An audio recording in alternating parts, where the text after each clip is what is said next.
పెళ్లి కొడుకు. ఓ పెళ్లి కూతురు. మీరేం చేస్తుంటారు? జాబ్? చచా, జాబ్ లాంటిది ఏం లేదు. రండి సార్ రండి. ఏం తీసుకుంటారు? Coffee, tea, salary? సిక్కు లేకపోతే సరే. టైం ఎంత? ఇన్స్పెక్షన్ తెలీదా నీకో? చెవులు దుబ్బాయా? ఓ డిగ్రీ? సరేనా పాస్ అవుతావా? హాయ్ సార్, పక్కా పాస్ డాడీ. నీ వల్ల కాదులే కానీ చిట్స్ పెట్టుకునే నా పాస్. దాని తర్వాత కుకింగ్ వీడియోస్, యూట్యూబ్లో కుకింగ్ వీడియోస్ చేద్దాం అనుకుంటున్నారా? చేసి నువ్వే చూసుకుంటావా? మీరు చెప్పండి, మీకు ముందు ఎవరు బాయ్ ఫ్రెండ్స్ లేరా? ఫుడ్ ట్రక్స్ గురించి విన్నావా? ఆల్రెడీ యూఎస్లో బూమింగ్ బిజినెస్. ఒక ట్రక్ కొనుక్కొని ఒక కిచెన్ సెటప్ చేస్తే done.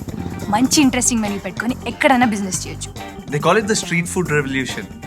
Interesting. No Richa, it's quite good. అది ఓకే అన్నదనుకోరా, ఏంది సైడ్ తీసుకపోయి చెప్పు, ఇగో అక్క నాకు జర ఇజ్జత్ లేదు, ఇంతకుముందు జాబ్ ఉంటుండే, కాల్ సెంటర్లో గర్ల్ ఫ్రెండ్ ఉంటుండే, 2 వీక్నాయి, ఇక నువ్వు నన్ను ఇట్లా పెళ్లి చేసుకున్నావు అనుకో, నీ ఇజ్జత్ అంతా మనలో కలుస్తా అని చెప్పి. Actually I don't want this marriage.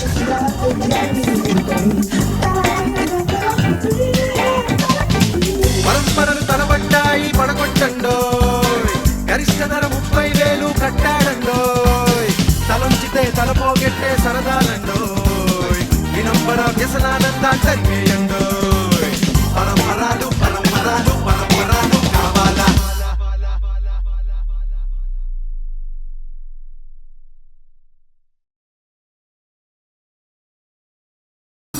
నీ కష్టం నువ్వే ఉంచుకో. ఉంచండి, నాలాంటి ఇంకో 10 మందికి ఆసరాగా ఉంటుంది.